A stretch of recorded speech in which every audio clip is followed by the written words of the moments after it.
Welcome back to A Bit of Curiosity. I'm your host, Jeremy Howlett. I'm so excited today to have John Moore on here. John, he's a husband, father of five, artist, and seeker of improving lives. John has founded the Heare Brotherhood, a community of support and brotherhood, and Number 9 Designs, a mural art design company. He lives to serve and bring adventure and inspiration into his life and the lives of others. So, John, welcome. Well, thank you. I'm so happy to be on with you. We've been trying to put this together for a little bit, and so I'm glad it's working out, Yeah, and likewise. and happy to be on. I appreciate you taking the time. I'm excited to kind of dive into Hear Brotherhood and a little bit like kind of your mission around mental health and Yeah, some of these things as we learn like kind of it's a growing epidemic of our age. And so like help me help us all understand like what need did you specifically see to create something that fosters community among men? yeah. Well, the biggest thing is seeing the lack of it in so many men that I love in their lives, and where they were feeling the lack of it in their own lives. And I lost some people to suicide. The reason that Here even came about was because at a critical moment in my life, there were some loved ones, friends, a lot of people at once that were needing help, and it was kind of one of those moments where you're like, "What is going on? Am I being punked?" Just because it was like all at once. Yeah. Within like 72 hours, there were a few people, and you think, "Man, this can't be real." So just I saw that need, and I felt called to that and called to do something about it rather than just wishing things were different. I love that. I was on your LinkedIn before this conversation, just diving into a little bit more of who John is, right? And one of your pinned posts was a post you posted a year ago, and it hit me a lot, right? Like this was to looks like probably a missionary companion, a friend of Oh, yours, yes. and just your letter to him in heaven, right? Like just kind of reaching like, hey, like I don't want this to keep happening. Like I want to stop this. And I like I'm probably gonna get emotional on this conversation because I'm That's feeling it great. already, right? Like but like just reading that post, right? Like it's like okay, like that right there is like a mission drawn out of pain, right? Like Hmm. and out of Yeah. step. It's this evolution of okay, John's got to do something, right? Like, and maybe we should have even brought Justin on this conversation. I love Justin's story as well, right? Like Justin Yeah. Bray, your co-founder with Hear Brotherhood, right? Like his story is profound. I I personally like I've struggled with some things over the last couple of years, right? Like I think we all kind of deal with instances of imposter syndrome or what, right? Sure. Like as men we're expected to just be the warriors, right? Like okay, I'm going to go to battle, I'm going to take it, right? Like I'm full of art, like I just am touted with armor, like nothing can pierce me, right? Like Right. but that's Right. not necessarily true, is it? Right. Right. No, there's such a need for these types of conversations, and going back to this post that you're mentioning, the reason why it was so impactful is because you never would have guessed. There were no signs. This is somebody that just I was completely caught off guard by them taking their own life, and it hit me so hard because of that reason, right? Like there's certain Yeah. people um, where there's signs, right? For him, there were no signs. He had a support system. He had seemingly everything he needed.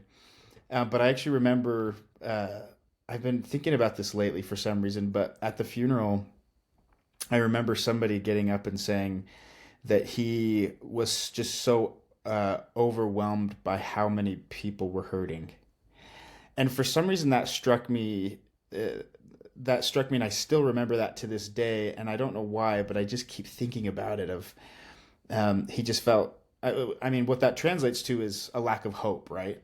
And I Yeah. think there's a lot of people that are feeling this way, men and women, right? Where where they feel hopeless because they maybe are watching the news too much, or we're constantly surrounded by bad news, right? if we're looking for it, or if we turn on the news for longer than 5 minutes, or go to It, Twitter, or yeah, for sure. I mean, it's there. There's always bad things happening, but anyway, there's so many people that feel so hopeless, and so anyway, that's a big part of where this all came from. Was, like you said, I've had moments where I've felt that, and there have been many people and amazing people who I love that have helped me to rediscover hope, right, and to point me towards hope. So I just feel like this is such an important thing. We all need it, whether we admit it or not. We all need each other, and we all need these resources, and we all need to know that we're loved and are important and are cared about, and have value, and a million other things. But uh, anyway, So you've been at this for about a year, right? Like, and and by no means are you like you're not a therapist, right? Like you're an artist by trade, right? Like, and so you're not out here trying to like, okay, I'm gonna go therapy the hard things out of you, right? Like, but you're doing right. it in a different approach. You're doing it in a different way. So talk to us a little bit about Heare Brotherhood, what your approach is, like why is it different? How like what are you fostering and how are you solving this problem that we've just brought up? Yeah. Well, so here's what I found in my own life that I would love to translate and help others to do. Um, I'm learning that this is a game of subtraction. And what I mean by that is when we're feeling like something is off in our lives, we think, I need more of this, or I just need like a six pack, or I need this surgery, or I need this much money. I need more, more, more. And really, what we need is to subtract. And that means sometimes things, but more so, it's subtracting the things that we've added on to our lives that are not necessary, and that are limiting. So ever since we were kids, we have been the same person, and we've just been adding layers on top of who we truly are, right? And so a lot of times we get to this point, and this happens to a lot of people in their late 20s or 30s, sometimes again in the 40s, 50s, when we kind of have these moments where we feel so misaligned with our core and who we truly are, because it feels so heavy, because we've added so many layers on top of our true self, that we feel so misaligned. And so, going back to your question, it's our approach is the game of subtraction. So that means going in and peeling back layers, and peeling things away from us that are not true to who we are. And yes, sometimes that means replacing, so adding a few things, but the game is subtraction, and it's finding those limiting beliefs about ourselves, the lies that we've always believed about ourselves, and replacing them for what is actually true, because truth sets us free. And so that's the I guess the high level version of what we're trying to do. On a mission level, what we're really wanting to do is provide spaces for that to happen in the context of brotherhood, because I believe that that's where the magic happens. We can try and do things by ourselves and it will work, but it will take a lot longer to do. But when you have a brotherhood, when you have people keeping you accountable to your values and to who you truly are, that is where the magic happens, and that's where you can turn months and years into weeks and days. So we want to provide those spaces so that men can have opportunities to become more of who they really are.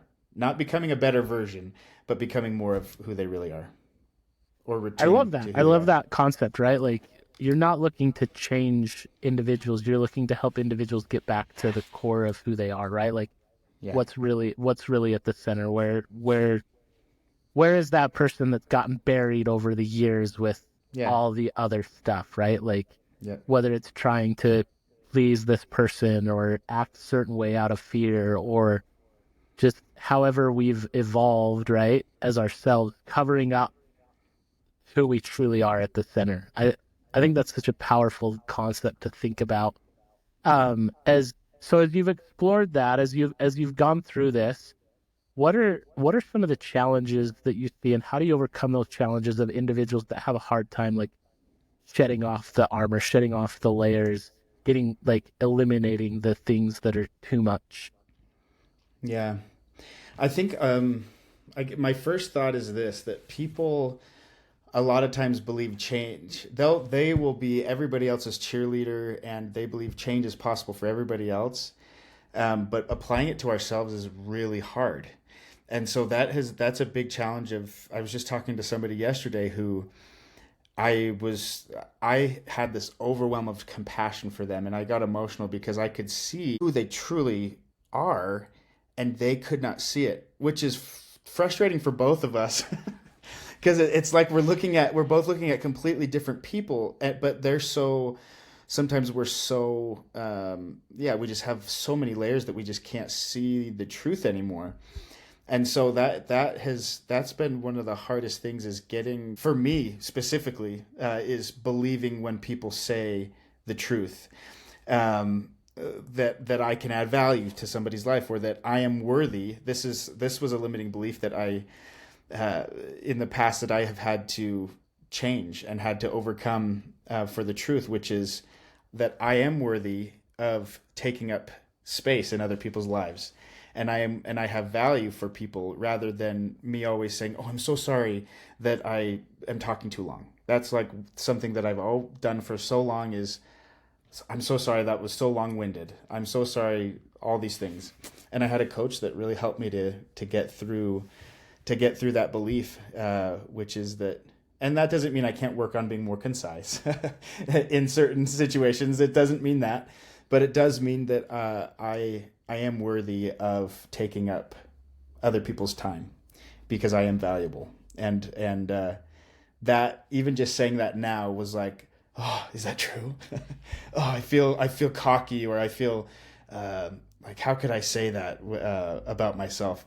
Because we're so trained to not compliment ourselves, or to not speak the truth about ourselves. And so I'm still working on it. But anyway, that's just an example of one thing in my life, but that I think has been true in a lot of other people's lives, is just like getting to believe the truth. It's not affirmations. It's just truth. It's just the truth that I do have value to add to people's lives. We all do. But we all convince ourselves at some point that we're not, for some reason. I think, yeah, I think the use of certain vernacular affects that too, right? Like there are a couple of words that I think of within certain cultures, especially within Christian communities: humility and meekness, right? Like those are two words that I think we tend to attribute meekness specifically with like just timid, um, I I'm less than the dust of the earth, like I'm Yes, there's nothing, so right? much Like language around that. this nothingness, right? Like and Yeah. and we tend to associate meekness with that. And I remember reading an individual that wrote once about Jesus being meek, right? Like and talked about, well, he also walked into the temple and overturned the tables and kind of shouted, right? Like, and that Yeah. was the meek action because it was aligned with his core, right? Like it was aligned with his values, his principles, and it wasn't a statement of pride. It was a statement of respect for the place that he was in, right? Like it was respecting where he was at and stating to them the importance of respecting that. And I think in certain cultures, right, like we get confused. We think that meekness is this like this self-emasculating, like I've got to always be like negative self-talk, right, to prove that I'm a meek individual, right, or I'm Right. humble. When in reality, like if we want to look at a perfect example of meekness as Jesus, right, like Yeah. he was very bold in speech. He was very like, I am the great I am, right? Like certain things like that to and because he knew who he was at the core, right? Like he didn't have those layers that we tend to put on ourselves. And so I think that's a powerful thing to look at, is like, okay, like I can be me. I don't have to have negative self-talk, right? Like I don't have to think that I need to cower in the background, and the world wants us to cower. The world wants to create fear within us, right? Like so Yeah. there's a lot that we need to shed. There's a lot of layers that we need to take away. Taking things away, changing our habits is hard, right? Like, and I Yes. think James Clear in Atomic Habits writes, I think he talks about how, like, if you want to change a habit, replace it with something else. Yeah. So as I'm looking to shed some of these things, what are the things that I can replace? Hmm. That's a very good question. I mean, it all depends on what your specific things to take away are, Sure. right? But I think it's always replacing. You know, a lot of times we take something away, and then, like you're saying, we don't replace it with something good, and we just expect things to change. But exactly what you said, we have to replace it with actions that align with the truth that we've discovered, right? And like I'm totally blanking on what an example would even look like there. Well, yeah, that's But fair. like, Like, yeah, let's draw an example. Like, so sure, yes, several months ago, I went on a hike with you guys. We hiked up just off yes, of South Salt Lake, mm-hmm. and we get up there, and you guys led a group of individuals in getting in the icy cold river, right? Like, whether there's health benefits or whatever, like the jury's still out on the health benefits of cold plunging, right? Like, Right, right, there are people that are gonna probably comment on this and be like, no, it's proven, like, there's all these health benefits, right? And maybe that's true, right? But yeah, there is mental strength that comes in cold plunging, right? Like, I can do hard things, right? Like, if I can jump in and I can sit in a cold, icy river or an ice bath for 2 minutes, 3 minutes, 10 minutes, whatever it is, right? Like, now I've replaced this, like, lack of confidence, right? Like, with, okay, like, I can do this. And yeah, then how does that then take place in the rest of the areas of my life, right? Like, maybe I'm struggling. Maybe I want to write a book, right? Like, maybe that's my goal. Well, cold plunging or doing something else, right? Like, that is hard says, okay, I can do something hard and I can do it in front of a group of other guys. yeah.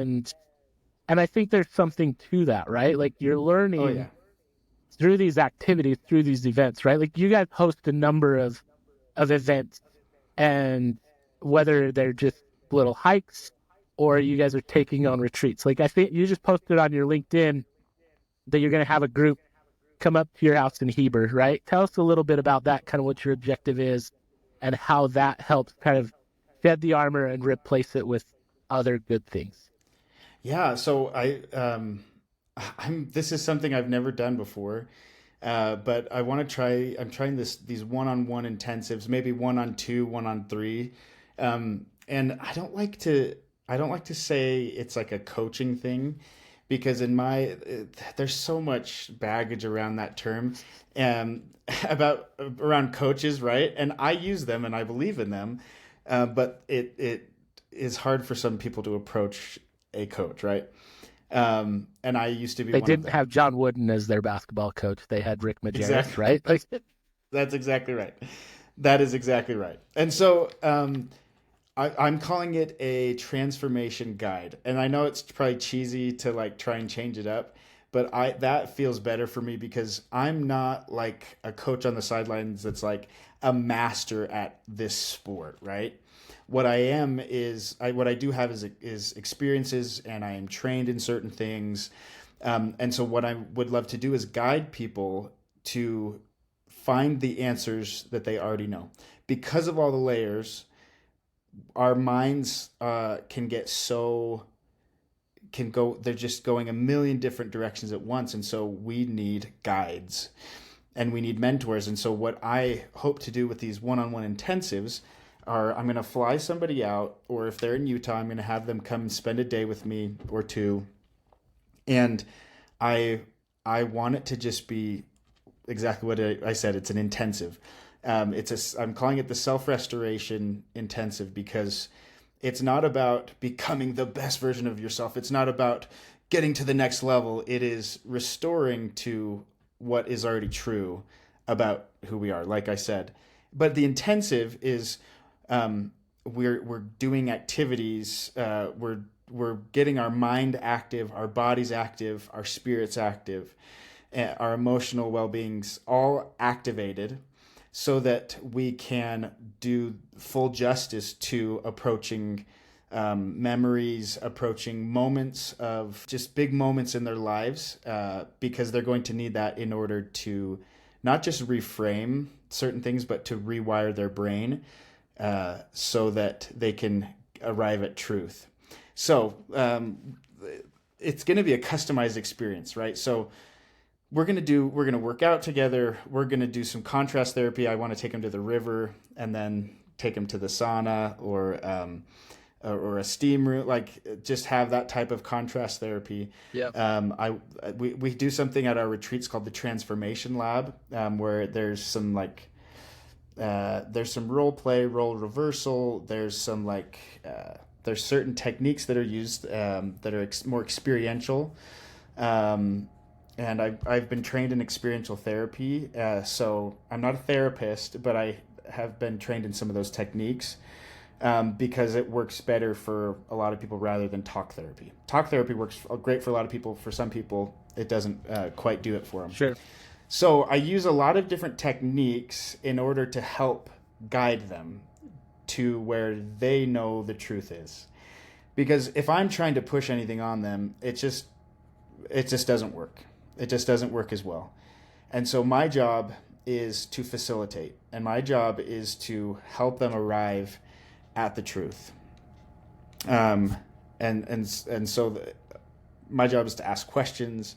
My job is to be their friend. My job is to hold their hand on this path of discovery, and to set it up in a way for that to happen.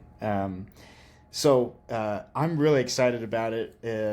Slightly nerve-wracking, just because I've just never done something like this. I've done things in group settings, and I do this informally all the time, right?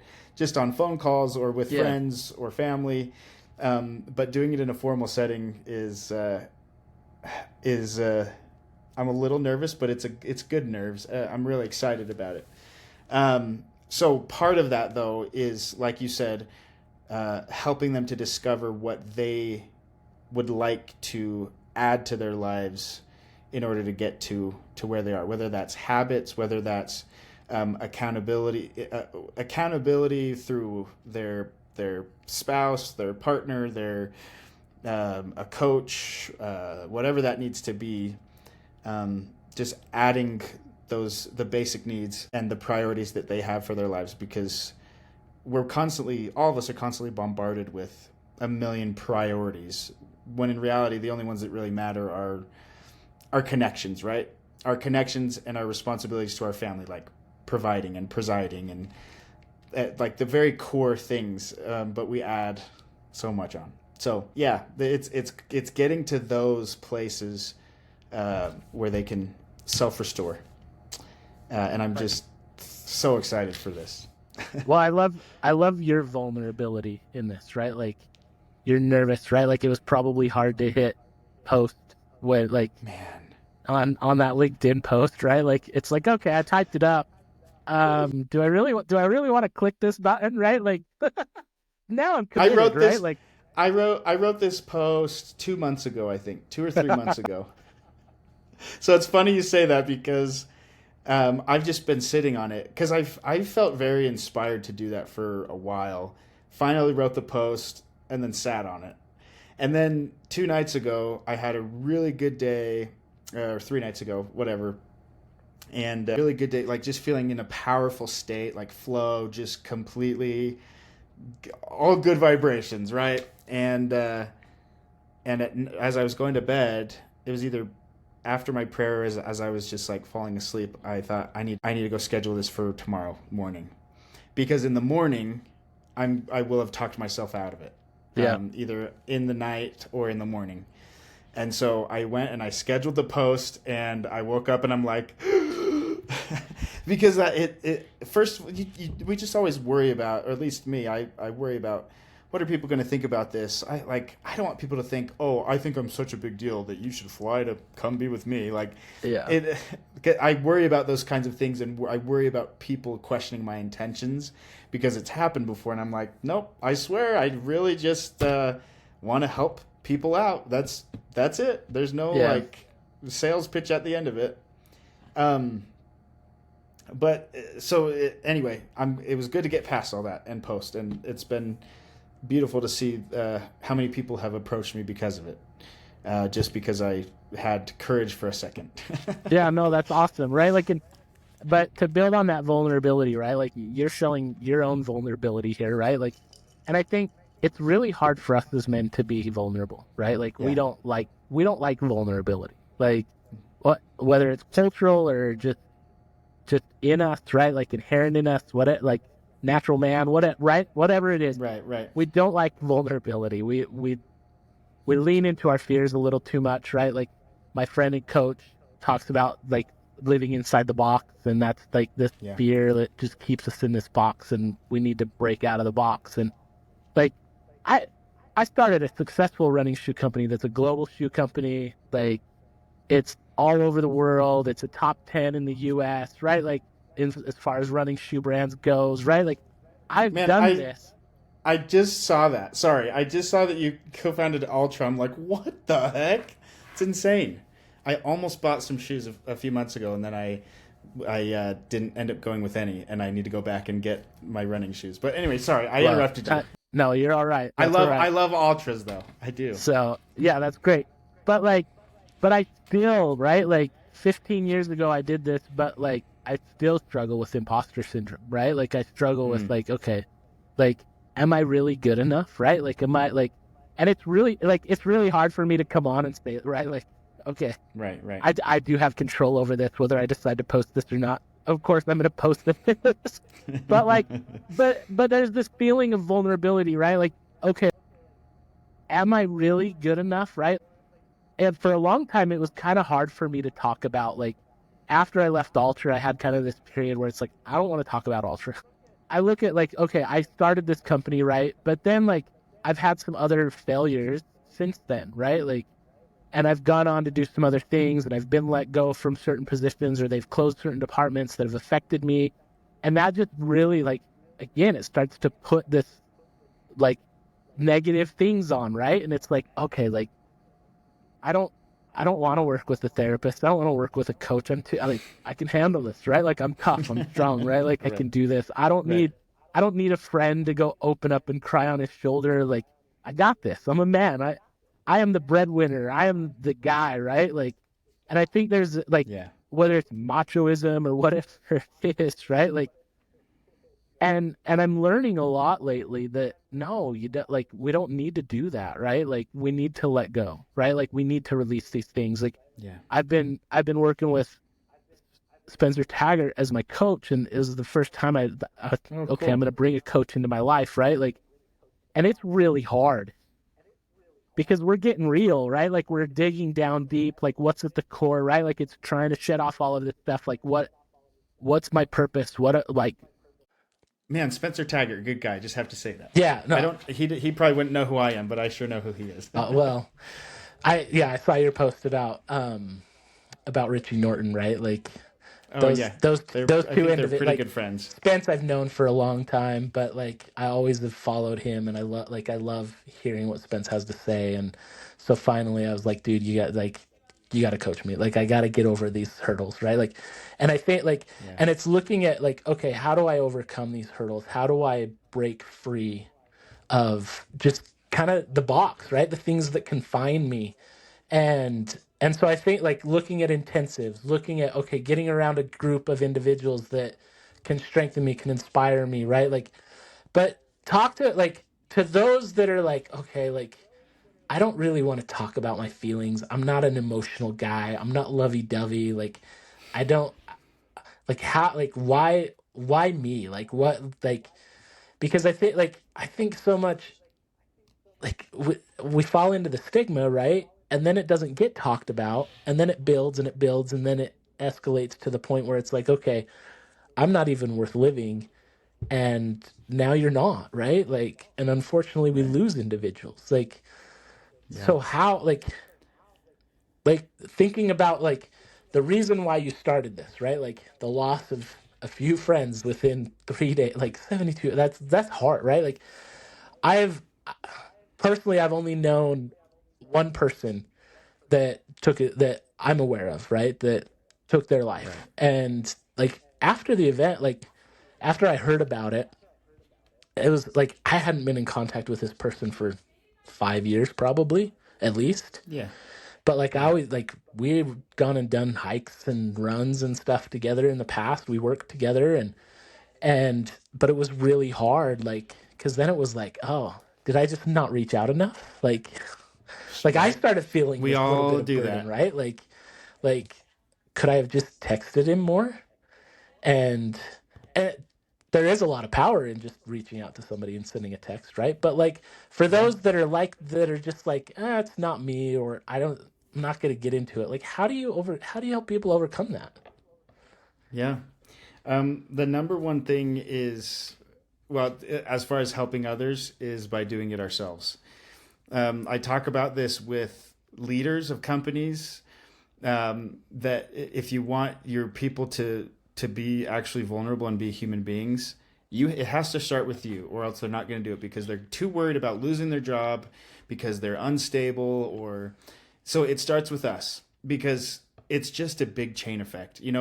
I talk about Levi Lindsay and Nick Staggy and Johnny Hanna and Paul Shin. To me, those are kind of some of the fathers of the grandfathers, I should say, of the I'll like tell Nick you call him a vulnerability on. grandfather. He'll appreciate that. Love that. He'll love it. The like I've looked to them for years, as these great shining examples of being vulnerable in places where it's unexpected. And I say that because LinkedIn, right? We Yeah. see over vulnerability on Instagram and massive amounts on Facebook and Twitter. Everywhere else, LinkedIn is the place where you don't do that. But the people that do, I really respect, because I've seen what they've done for so many people, including myself. And it's cool in return when I see other people, once I've spoken, who say thank you to me. And then they start sharing, and it's this big domino effect. And so, the biggest thing is it starts with us. When we do that, we're giving permission to others to open their mouths. There was one thing you said too that I wanted to address. That there's so many guys that are like, I'm just not an emotional guy, and I want to scream when I say that, because when I hear that, because it's the biggest lie. So you've never experienced anger, you've never experienced frustration, Yeah. you've never experienced joy or happiness, or like, I am not an emotional guy is one of the dumbest things to say, because everybody has emotions. But we tend, I shouldn't say it's the dumbest thing to say. We're conditioned to do that.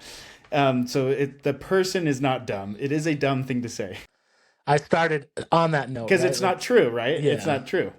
We're On all emotional. Yeah, on that note, I started an emotional resilience class at my church, and Cool. one of the individuals introduced himself. He's like, I think I should probably take this class because I'm not an emotion. I only have two emotions, anger and hunger. And I'm like, come on. Like, I know you well enough to know that you're pretty happy generally, right? Like, and so that's at least an emotion, right? Like, but like, Yeah, yeah, we are conditioned to like decline emotion, right? Like yeah, we're conditioned to separate ourselves from our feelings a lot of times, right? Like because I yeah. think a lot of times, and this like going back to vulnerability, and you talk about in the workplace, like how many times if I like when have I tried to speak up in the workplace and got shot down, right? Like Hmm. and if that continues to happen, how likely am I going to speak up in the workplace? Right? Now I'm Yeah, suppressing my emotions. I'm suppressing my sure. creativity and I'm suppressing who It's I am. Yeah. And it's not even just vulnerability about like something that I'm struggling with. It's vulnerability is also saying we are struggling, with this in this company, right? We are not, like, bringing up the hard stuff, the hard conversations, not even just about me and my personal mental health, but just like in general, that culture, applies to the business culture and to the personal culture, right? Yeah. Opening it up for people to share personal things and stuff about the business. Anyway, I just wanted to interject that real No, fast. that's great. Like we live in a world that is built on rejection and fear in a lot of cases, Yeah. right? Like if I'm sitting in a meeting, like this has happened to me so many times, like where you hey, I think we should do this, I think we should do that, and it's like, no, that's a dumb idea. Or no, like what? Like I remember bringing up to a boss. This was back with Ultra, our parent company. I'm sitting down with the CEO in a meeting, and we can get into that whole thing another time. But I'm sitting down and I was like, yeah, I think we need to put a little more. This was like 2011, 2012. I was like, yeah, I think we need to put a little more emphasis into social media. And he's like, what? You want me to just go and hire a bunch of like cronies just typing on their keyboard and that's going to build our brand? And I was like, okay, like I know that you're not logical about anything, so I'm not going to bring up other ideas to you, right? Like it just Yeah. shuts me off, right? Like, and yeah, that's my own Yeah. Yeah. fault for Yeah. choosing to be afraid, but I'm also not in a culture that fosters creativity, right? Like my Right. idea is immediately being squelched. Well, okay, what did we see for the next decade as far as what built brands? Social media. Yeah. You're like, I hate to say I told you so, but I told you so. But like, but it wasn't just that like, okay, we didn't run with my idea and that okay, my idea was the right idea. It was just the fact that how like dismissive he was about the idea, right? Like and and yet we were like throwing money away in other avenues because they were his son's ideas or whatever, right? Like and Right. it just Right. like that like too much in business culture are we just facilitating this old school coach athlete mindset, right? Like where it's like no, get down and give me 20 burpees, right? Like no, you drop that pass, now 300 push-ups, right? Like Right. it's like that's not how corporate culture should be. Like we've got to No. change. We've got to be more empathetic. We've got to lean Yeah. into, okay, let's listen to ideas. And if they're not great ideas, let's discuss it, right? Like Yeah. let's talk about it, but let's not be so dismissive. And that's not Yeah. easy, right? Like that's hard to do, um but for those of us that have It's been encouraging the stupid ideas, right? Encouraging the crazy ideas, because most of the time there's an offshoot from those ideas that ends up being the right solution, right? So I like encouraging the stupid no, ideas, I the like that. dumb I ones. like that idea, right? Like and I think like we live in a culture where we praise like the misfits like statement from Apple, right? But how many of us live it, right? Right. Like we look at oh, this individual or like oh, look at how Jim Carrey has gone through his depression and he's become this great artist and look at how he's fought through it. But yet, do we take it to heart and apply it to our lives? Or are we Right. just like, hey, Absolutely not. somebody else accomplished it, but that's not me. Right. So like Yeah, we do that, don't we? we totally do, right? Like we totally do. As Yeah. so what are some of the key things that you've discovered over the course of this past year as you've leaned into Heare Brotherhood and established this and been out there communicating with people and feeling their pain and Yeah. Oh, so many things. One of the big ones is that mental health, first of all, mental health is affects everybody. Everybody has mental health. Mental health problems or mental illness sees no is no. yeah. It affects everybody. That's been the biggest revelation to me, and the biggest shock is like even from this post yesterday, how many very successful people messaged me saying that they would love to do something like this because they need it, or they just feel so stuck or depressed, or and that's been the case this whole time from the very beginning. It's these people that going back to what you were saying, like just because you are have a C-suite position, or even having money, or the appearance of a happy, wonderful life, a lot of times those people spent years in burnout and not taking care of themselves. And so it's so common, and which leads to my next point, answering your question before as well, which is so often we don't talk and we don't open up because we feel like we're the only ones, even though I think deep down we know it's not true, Yeah. but we're so convinced we're the only ones that have done what we've done or have thought what we've thought, or we're the only ones that X, Y, and Z.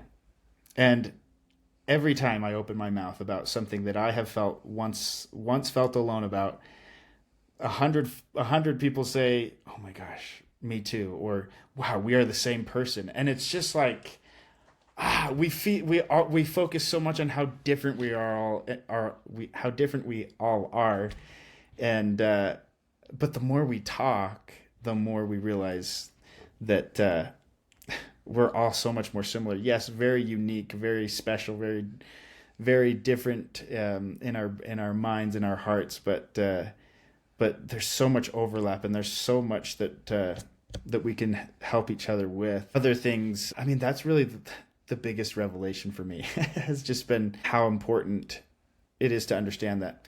The other thing too, and this has been probably the most shocking, I should say, revelation. Not shocking, the greatest insight for me personally.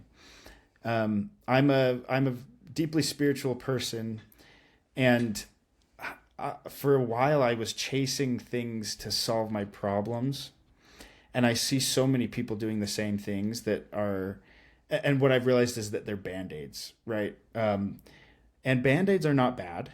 Band-aids are good. They stop the bleeding. They do a lot of good, but we are so focused on temporary solutions that we have lost sight of becoming. And I think one of the most important and insightful things that I've learned is just how important it is to focus on our becoming rather than all of these like sprints or these like training for a marathon and then never running again. I've done that before, or like not like I can relate a little bit. So right, like let's keep doing those things like marathons. All these things are great things, but what's important is like going back to kind of atomic habits, right? Of even if it's just little things like going my coach Mitch Whiting would say he would go for like 8 minutes every day just to build a habit, just to become and make it a part of who he is. And now he like runs a half marathon every single weekend. And anyway, but just this idea of becoming, and with as another side note of the idea of band-aids and therapy, all of these things are really good resources, and breath work and cold plunges and all the things. But for me, what I have found is that they are all most helpful and can cause healing and transformation in the context of a higher power, which I believe is God. yeah, And that is where the long game is, the real healing. And so I just that has been the most important thing that I've learned is out of context, everything is just a band-aid. Out of context of that connection to a higher power, to God. And I guess to sum up, part of that too is I feel like almost every one of our issues or problems that we're dealing with has a root in lack of connection in one of three areas.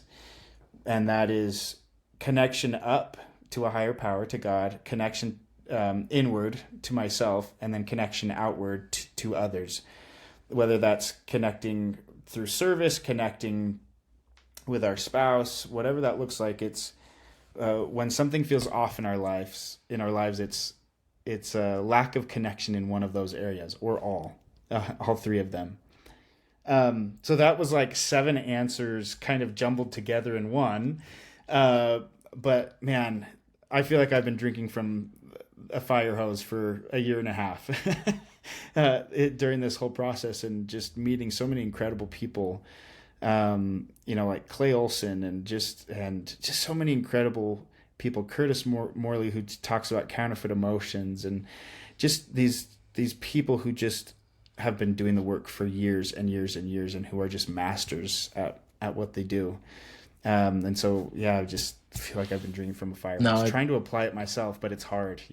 I think that's great. Yeah, those are all awesome takeaways, right? Like One of the things that I pull from that is this idea of becoming. And I think like Yeah. Spence, we've brought up him a couple times, right? Like he talks about like we need to stop being human doings and start becoming human beings, right? Like we're meant to be Yes, I human love that. beings. And I love that connection with self, right? Like I'm all like absolutely we need that connection with that higher power. To me as well, it's God, right? Like I need that connection. I need that daily. I got to drink from that and connect and have that every day. But I also got to figure out and find how to connect better with myself, right? And that's the journey that Spence has taken me on a little bit over the last couple of weeks, and it's not easy, right? Like it's hard. It's hard to really get inside and see, okay, who am I? Like what are my divine gifts? Who am I meant to be, right? Like what is my contribution to humanity, and how do I lean into that, right? And how do I overcome the fear? How do I overcome all of these things that I've piled on myself, right? And I've over the last year or so, I've thought a lot about goals as well. And I think goals are a really interesting animal.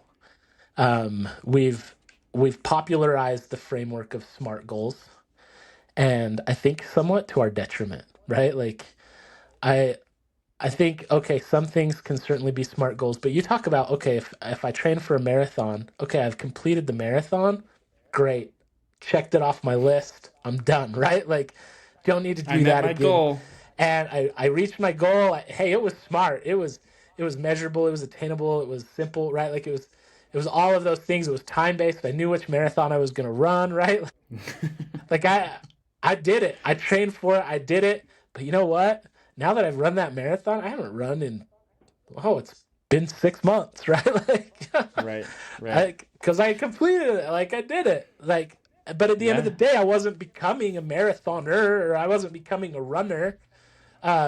I one of the things like talking about running, right? Like I've had a lot of experience in running. But You and me but both. it And a lot of experience without it, too. yeah, probably a little too much at this point. Which I need to change that, right? Um, but I'd work these running expos, right? And I would have people come up to me and they'd be in a group of their friends. Their friends were all running the half marathon or the marathon, and we'd be talking and I'd be like, "Oh, are you a runner?" And they're no. It's like, "Well, do you run?" "Yeah, I get out 3 or 4 times a week, run a few miles." I'm like, "You're a runner." Like like That what does it mean to be a qualifies. Yeah. runner, right? Like I like because we tend like comparison is the thief of joy, right? Like I tend to look at okay, my friend over here, she runs marathons 5 times, 7 times a year, right? Like she's a runner. I just get out and go Right, right. jogging 4 or 5 times a week. I'm not a runner, like because I don't run Yep. marathon. Like no, like I'm a runner, right? Like but it's but we've got this kind of convoluted concept around goals. Brendan Burchard has an episode out there where he talks about dumb goals. I don't know the acronym exactly right, but he's like, we got to kind of reformulate the way that we make goals. I've also heard on other people say they don't make goals anymore, right? Like, because at the end Yeah. of the day, once I've accomplished that goal, well, I fall off the cliff, right? Like, and then going back to Atomic Habits, right? Like the British cycling team, he came in and it wasn't like okay we're going to go win Tour de France, right? Like that wasn't the approach. The approach was hey, you know what, we're a terrible cycling team. We know we're terrible, but let's just go be 1% better, right? Yeah. Yep. And how easy is that to apply to our lives, right? Like okay, Yeah. tomorrow I'm going to get up, and you talk about okay your coach, he goes out for 6 minutes or whatever, right? Like and well, okay, tomorrow can I get up and can I go jog down to the mailbox? Right? Like Right. can I Right. can I go walk a half a mile? Like quarter mile out, quarter mile back? Like Yeah. I can do those things, right? Like I can be 1% better. That's not a lot. Yeah. Can I go like Well, and I if think if I struggle with reading, can I open a book and read a page or a paragraph, right, right? Like or a word, or even start with if a you want to word. get really Absolutely. granular. Yeah. Well, I think a lot of it comes with to our approach to what, like you said, what is a runner, or what makes these things cool or successful. I am learning to change my mindset of looking at people that run marathons or who do these major things and instead of praising the award or the end goal, it's praising the process. So now I've started to look at people that that run daily, or that are constantly active. I look up to them so much more than just like these marathon runners. And it doesn't have to be comparison either, but all I'm trying to say is just I really look up to the people that can be consistent Right. in those things. And I would like to become that person, because I tend to go like this with my habits, and sometimes I like it that way. Sometimes I think life is more fun maybe that way, but I think it's a shift in how we approach things, and I've seen that in my parenting too. For example, of trying not to just praise the accomplishments, but praising the effort and saying, I'm so proud of all of the time that you worked on this, rather than I'm proud of the award you got. Yes, you can be proud of that too, but just praising the journey and praising the effort, and because I think that's really where the power is. That's really the people I'm starting to really look up to are the people that do that. Absolutely. That focus on the process. Absolutely. I think the process is key, right? Like, I think it's that whole process of becoming, right? Like, because we're all at different stages, right? Like, a lot of people are going to listen to this and never have a desire to run a marathon, right? Like, that's just Right. not in the Which cards, is right? totally Like, fine. that absolutely, totally fine, right? Like, but what is it that you're becoming, right? Like, what is it that you're striving for, right? Like, how are you leaning into your greatness, right? Like, and what does that look like? So how, over the last year and a half, as you've kind of gone through this, how has it affected your marriage? That's a good question. Really, in the most ways that it possibly could, in all directions. I'm pretty open about it, and I would say all this with her next to me. But uh, she came from a very steady household of teachers, so there was always security, Yeah. and there was always. Speaking of people that are consistent, I really look up to my mother-in-law and my father-in-law, because they are that kind of person. Yeah. And so is my wife. As a result, she is very much a consistent person. She doesn't miss reading her scriptures or just doing the things that are most important. But she married me, who is very entrepreneurial and very like, I have another project I thought about today, Yeah. and it has nothing to do with anything I've ever done before. Um, but sorry, I just lost my train of thought for a second. Marriage. Okay, so it's taken a long time to get used to, and actually, we had a discussion today. At 3:30, we were sitting on the couch, and just like chilling and watching our baby crawl, and just kind of being present together. And I said, I can't believe this is our life. And she's like, and normally those discussions go a different way. Like, yeah, me too, but because it's caused a lot of pain for her, and for me, it's been very hard to be an entrepreneur and to do the work that I've been doing. It takes me away a lot, and there's never a promise for security or with my mural business, my design stuff, all of it. It's just very, very all over the place. Yeah. And that's been very hard for her, and I'm so grateful for her patience with me. And there's been so many times where we've wanted to quit, and where I'm like, I just want to give in and go get a job, just to make her happy with the situation and to give her security. But I'm so glad we stuck it out. And actually, I mean, talk about a roller coaster. It was we were in a really rough spot last year, in the middle to end of the year. And it took a lot of really hard conversations and communicating to get to the point where We had some of our most significant breakthroughs and some of the most beautiful reconciliation and that we've ever had. And it was when we decided that we weren't enemies, that we wanted the same things for our family. And a lot of it, though, is because of what I've learned from the people that I have been surrounding myself with, including my partner Mike Allen, who I just look at his marriage and the way that they live their lives, and Richie Norton and his wife, and Mitch Whiting and his wife, Tatum, and just all these incredible couples who have really elevated the way that my wife and I approach our marriage now, because we see the examples that they live, and the beautiful relationships that they have and how they communicate, and entrepreneurship has given that to us, where instead of the traditional, that we both came from very traditional households where stay at home mom, dad goes to work, and I think that that's important too, for I really do, and for families that want to do that, like that's great, and that's what we wanted. And then we realized not every family looks the same, and so she's taken up some side jobs and started her own things.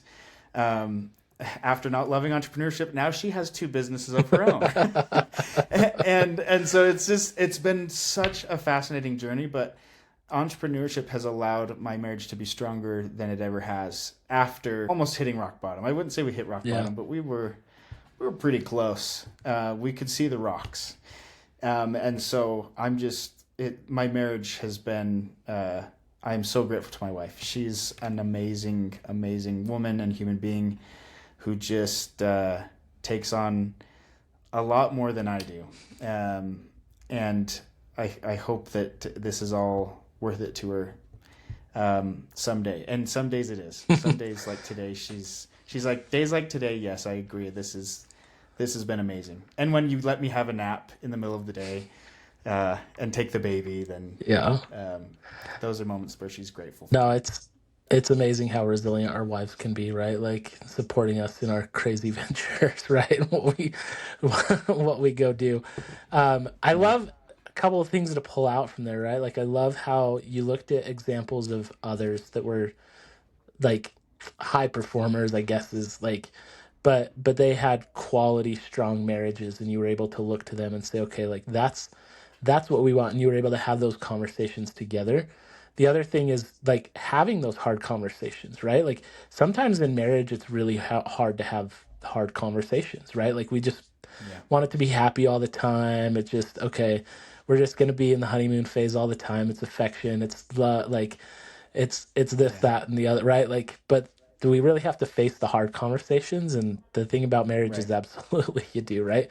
But the other thing that you pointed out there is we're not enemies, right? Like, and one of the greatest marriage advice things that I've seen or taken recently is like, okay, like the problem, like it's not us against each other, it's us against the problem, right? Like it's not you versus me, it's we against whatever this challenge is, right? And whether that's a child that's not living the way you want them to live, making the decisions you want them to make, or it's struggling through the tight, skimpy bank account while you're trying to build a business, or if it's just like, hey, we're just not getting along, or there's just not enough affection, or we're not having the conversation, like just figuring out, okay, how is it we all those things against the challenge, right? Like, and I think like that's so important, and I think that's extremely important for men's mental health, is to be able to find a confidant in your wife, right? Like, or in your spouse, your significant other, what partner, whatever that is, right? Like, and being able to have that conversation is so important.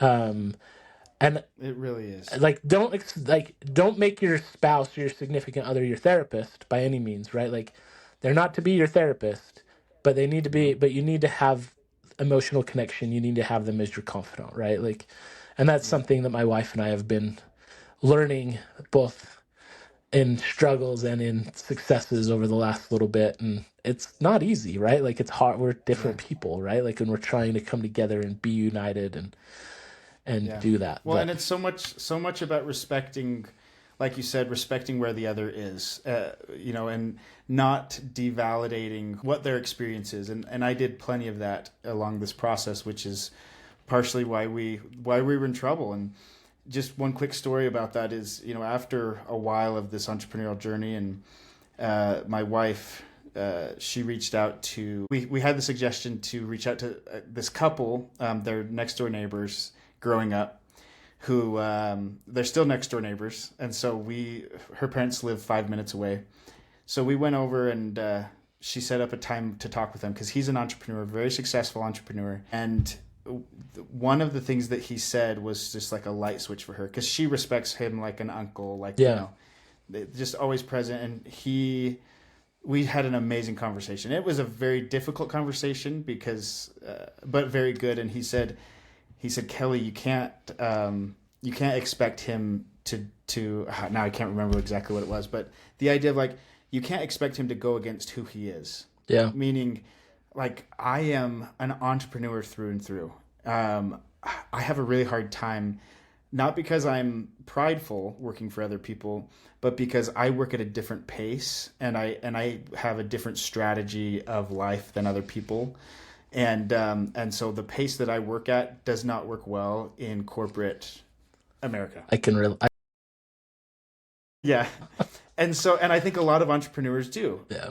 And so the idea, what he said, you can't expect him to live a life and be happy if he's not living who he truly is. And it's not to say that I can't ever work for anybody. It's not that. I'm great at working with people. But it's just, that was really impactful for her. And the light bulb went off like, wow, yeah, I am forcing something that doesn't maybe need to be. And just continue to break through things that are so conditioned into us. Like, you have to work a 9 to 5 in order to have security. You have to there's this checklist of like how to be married, or right, how to be a good dad, or all these things. It's like, once you break free from those things, it's like, wow, we actually live in possibility now, where she can live her dreams and I can live my dreams all at the same time, while both of us being parents and living in the moment as parents. Yeah. Anyway, I think those so are cool. Those are powerful. They're hard things to overcome, right? Like, it's hard to get over the have tos or the can'ts, right? Like the scarcity mindset, right? And just break free and live in this abundance mindset and figure out how to do it. One of the things that I love about my wife, there are many things, right? But one of the things is she's always, like, her big thing is, I want you to do something, but I want you to be happy with what you're doing, right? Like, and she'll pick up the slack when the slack needs to be picked up, right? But like, at the end of the day, it's like, go find something that you're passionate about. What are you creating? What are you building? What are you loving, right? Like, what is that? Yeah. And that's been a huge thing for us. Shifting gears a little bit, John, back to kind of Heare Brotherhood. One of your taglines, one of the things that you guys like put out there is suffer together. What does that mean? Mm-hmm. Yeah. So suffer together is, hold on, I got to get my hat. It's just right here. Cause I just love this hat. Yeah. It's a good hat. Suffer together, is meant to be provocative. Or maybe provocative is not the right word, but it's meant to stir something up, because you're like, what? Suffer together? It's the antidote of suffering in silence. When we're suffering together, when we're doing hard things together, we are suffering together. And what I think that suffering is actually many times a choice. Pain is inevitable. Suffering is a choice when we choose to ruminate and to stay in pain, right? But it's a play on words of this idea that we can do things that are difficult together. And so, so many men are suffering in silence. So many people are suffering in silence. Yeah. They keep things down. And actually, the courageous and the cool thing to do is to not let it just fester and stuff it down, because it's going to come back up eventually. So let's do that together. Let's suffer together. On a spiritual note, there's one of my favorite scriptures is mourning with those that mourn, comforting those that stand in need of comfort. This idea of being there for others. It's not the scripture doesn't direct us to go and fix other people's problems. Right. It's sit with them in it while they're in it. Cry with them if you need to. Do whatever you need to be with them in it, because that's what we're commanded to do. And I think that is generally a human. We agree on that it's so important for us to just sit with each other and sometimes go and suffer with people. I just think that has made such a difference in my life and in so many people's lives to suffer together. And actually, I had people reached out to me and they're like, I really do not like that phrase, and I think that you're using it wrong. And I'm like, it's stirring up a conversation, and that's exactly what I want, because I want you to know you don't have to suffer in silence. And that's not me being prideful and not listening to advice. Sure. I had enough people that loved it, and I love it, that we stuck with it. No, I love it. My wife sent me a song weeks ago that was like, I'll cry with you, right? Like that was the premise of the song.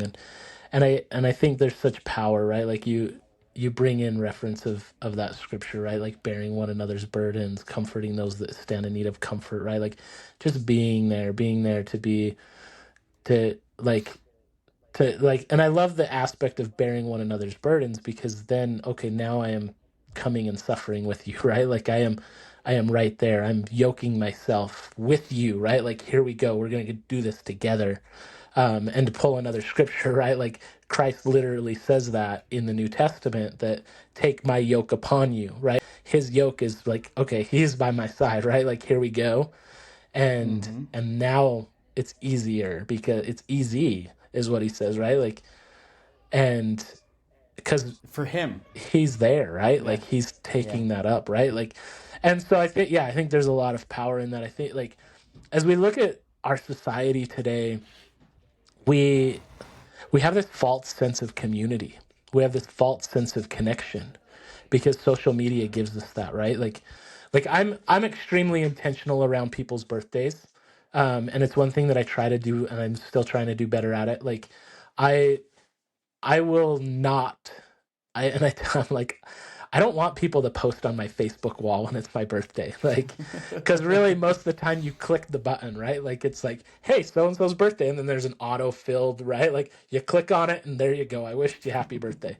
My wife's like, well, at Right. least they're doing that much. I'm like, okay, Right. fair, Not everybody is. It's true. fair. But like, I'm really intentional. Even if I see it's your birthday on Facebook, like, I'm going to shoot you a text or I'm going to send you an audio Yes. message or something, right? Like, I Same. want to create a little more connection. Yeah, I could do better and just pick up the darn phone and call you, right? Like, and that would probably mean even that much more. But like, my grandma taught me a powerful lesson, and I love this, and I wish I had them all, but I have some to me, I have some to my kids. But she, so my grandma lived till she was like 94 years old, Wow. and even in the last years of her life, like she actually had, so she sent out a birthday card to every child, every grandchild, Wow. every great grandchild, and every great great grandchild. And she had let's see, eight children, seven. No, I'm gonna get this wrong. A lot. My mom's she had several children, right? And Yeah. each of them on average had 4 to 5 kids, right? Like, and so that's a lot of Jeez. grandchildren. Um, and so then there's a lot of great great grandchildren because she lived to be, and like I'm on the younger Wow. end of most of my cousins, right? Like, and but she sent out a birthday card to all of them every year, and Wow. most of them, like I have ones from when I was away on a church mission where she wrote paragraphs in my birthday card specific to Yeah. me being gone on my mission, right? Like, and she did that. And yes, as she Yeah. got older, the paragraphs got shorter and became a couple Sure. sentences, right? Like, but it was that way to all of them. And that taught me a powerful lesson, right? Like, she couldn't, she, she thought about us in advance. And even after she passed away, people still got birthday cards because she had prepared them in advance, right? Like, and Oh, now that's sweet. and That's cool. that's such a powerful example to me of like creating connection, right? Like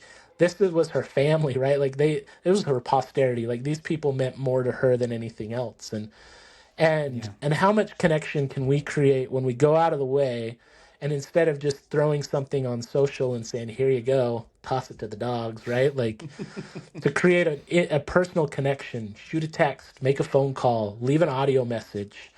I got an audio message from Nick Staggy today, and he'll love that I called him out on this. But Oh, that's so he great. introduced me. He's like, I hate using audio text, but I'm driving.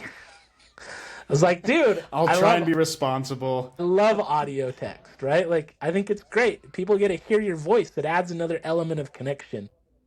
It really does. But there's such a there's this element of connection, but we've got to overcome the false connection and get to real connection. And I love that Yeah. that's what you're doing with Heare Brotherhood, right? Like, you're creating real connection. You're doing in-person events. You're meeting with people. You're getting people together. You're creating this sense of community that's not just, oh, we're all going to join a Facebook group. Here we go. It's like real community, right? Like, okay, here we are. We're in person. We're going to talk about hard things. We're going to express our feelings. We're going to do hard things together. And like, that's like, we're communal beings. Like, inherently, we Yep. are, like, we're striving to live in a divine community, right? Like, that's what we're going towards. So let's learn a little Man. bit here, and let's be better at being communal. And let's Can I stop just say shutting out one? people. Let's stop othering people. Let's stop, Yes. let's create and foster such great community, because we have the potential to do it. Yes. Can I just add one thing that you reminded me of is so we had a retreat in Arizona. It was our first one in Arizona. It was this beautiful.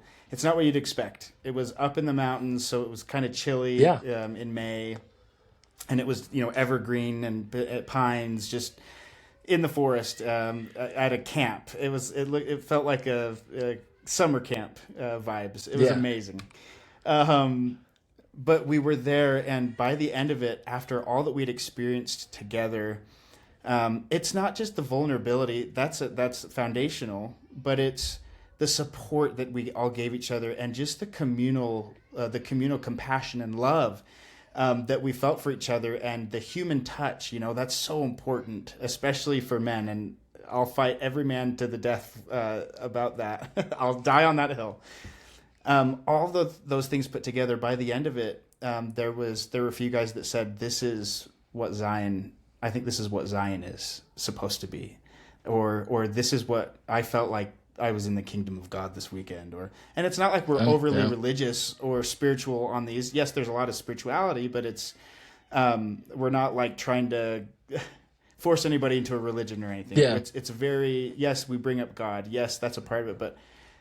So when you said that a minute ago, of just this idea of coming together, feeling like this godly, like holy ground, and we talk about that actually. Holy ground is as this place where these miracles happen, these transformations happen, and it's so fun to be a part of this work where people can feel that way. That's awesome.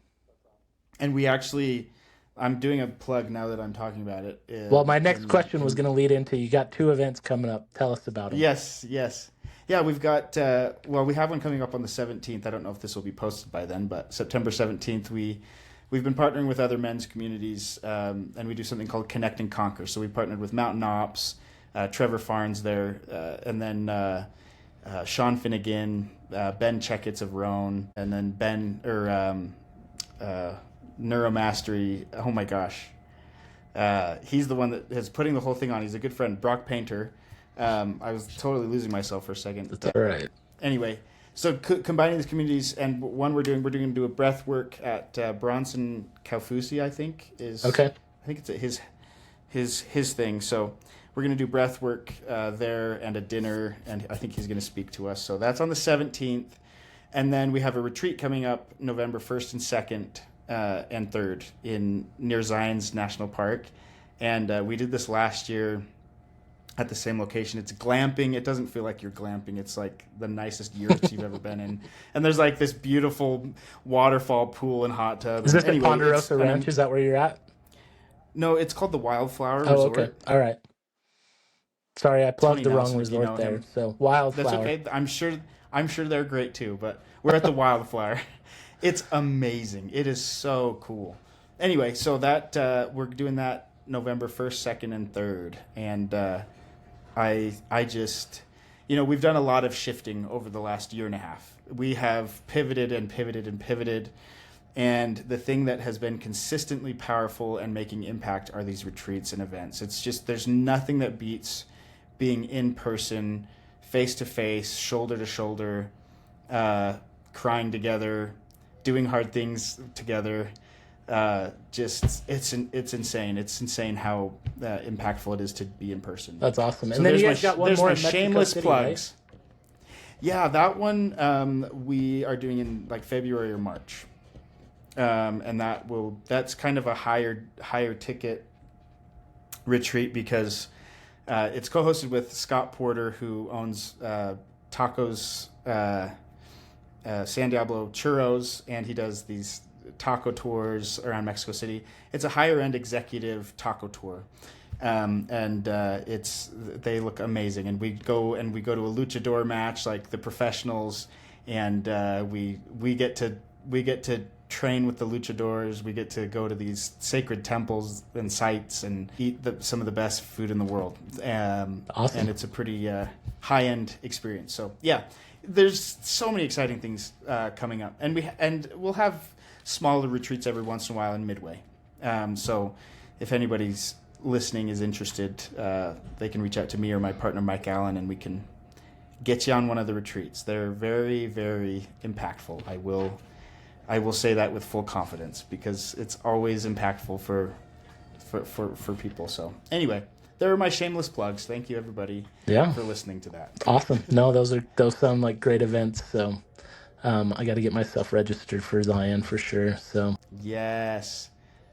Well, let me hit you with some rapid fire questions before we wrap here. Okay.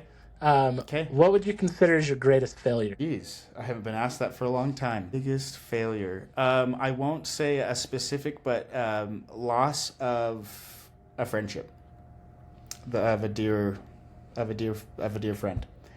That there's still hope for, but that is to date probably my biggest failure. No, those are tough, right? Like long-term friendships that get separated for whatever reason is tough. I've got a really close friend. Was a really close friend, right? That we're pretty at angst with each other. Like I try to reach out, but like there's a little bit of roughness there, right? So I hope that someday we can reconcile. But I feel that, right? What would you say is your greatest accomplishment? My family, easy. Yeah. Good, awesome. What frightens you? My kids are insane, but they're incredible. I've got a daughter who's 9 and then 4 boys, so it's a madhouse. Yeah, I'm very, very proud of the family that we are building. Well, I got 3 daughters and 1 son, and I now like my 1 son is now on a church mission in the Philippines, and so it's like me and 4 girls here in this house. That's awesome. It's vastly outnumbered. Then you definitely need to come to the retreat. Come fill your bank of masculinity, right? Right, for sure. Testosterone. Yeah. So, what frightens you? What frightens me? Not fulfilling my potential as a father, husband, and creator. Yeah. What inspires you? People who, ordinary people doing extraordinary things. You want to share an example? Without getting too personal or calling somebody out, but Sure.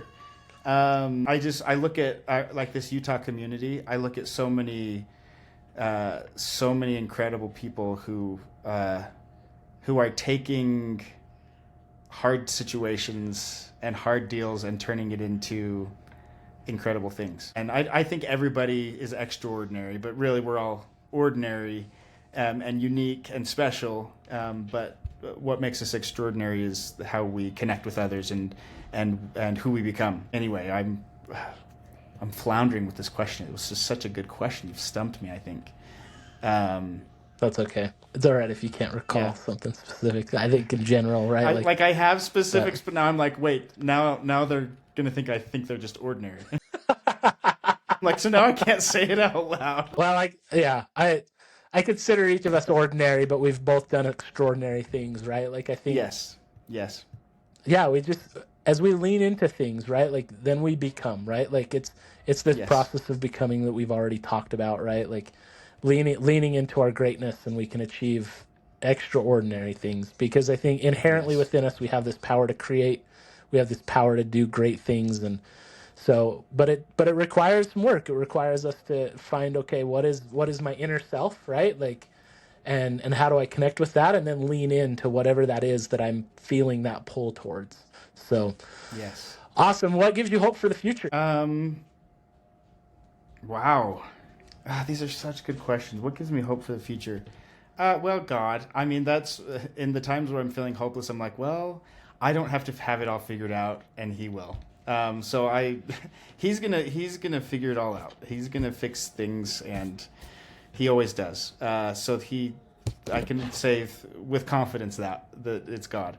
But also my kids. Like I didn't know I was capable of raising amazing children. Yeah. And maybe that's still true. My wife is just doing a really good job, but they give me hope. Like they drive me insane sometimes, but they also really inspire me, and they're just so capable and so incredible. It's amazing how much we can feel like we're failing or struggling as a parent, but then we look at what they've become and it's like, oh wait, Yes. they're pretty amazing. Like, wow, Yeah. they We got haven't this. messed them up too bad yet. Yeah. They got this. So yeah, Yes. what's something you'd want to tell your 18-year-old self? That you are incredible. Love it. Yeah. That you are so much more capable than you can even imagine, and you are going to have an amazingly difficult and incredible life ahead of you. Awesome.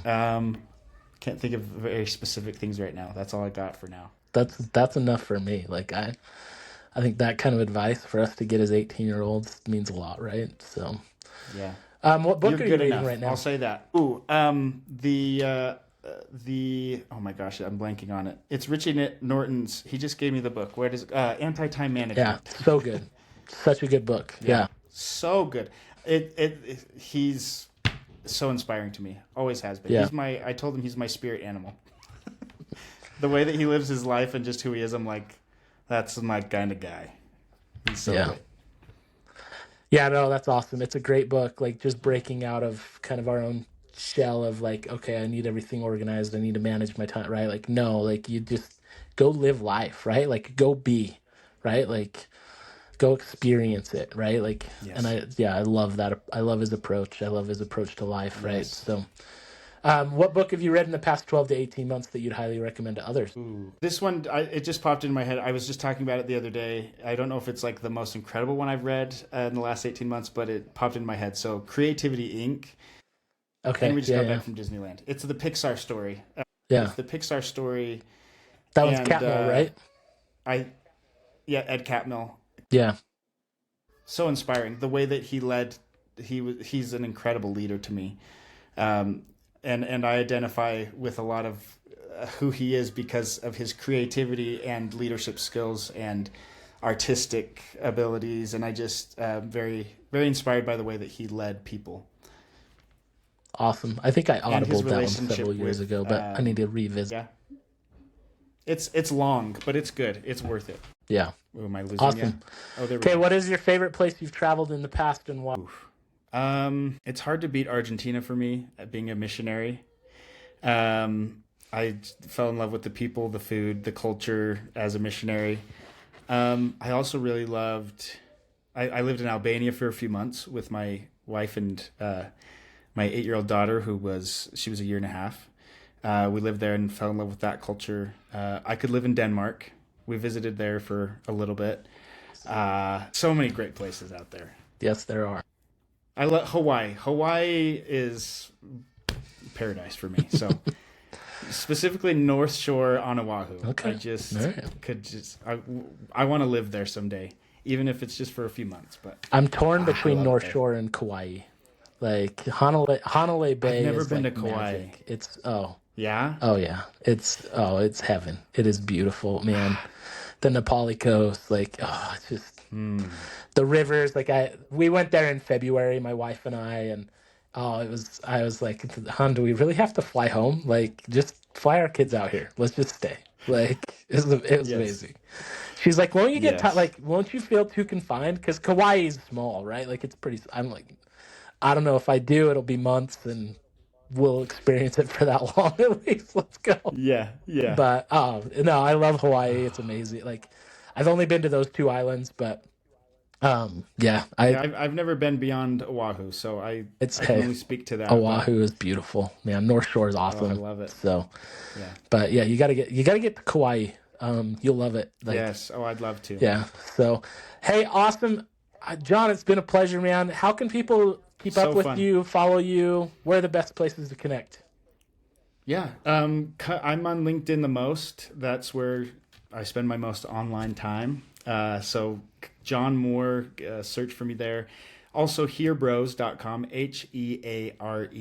Heare, Yeah, we'll link to it in the show hearbros.com. notes. Okay.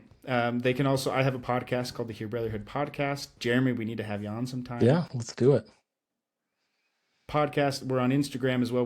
I would like to post more there, but I don't as much as LinkedIn. So LinkedIn Okay. is where I am. So would love to connect with any or all that want to connect. Sounds good. Appreciate it, man. Thanks for joining us on a bit of curiosity. Any last words So you'd like to fun. leave with Thank us? you. Geez.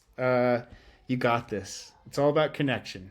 It's all about connection. That's all. That's what I'll say. Love it. It's all about connection. Awesome. Thanks, John. Hey, appreciate you. Thanks, Jeremy.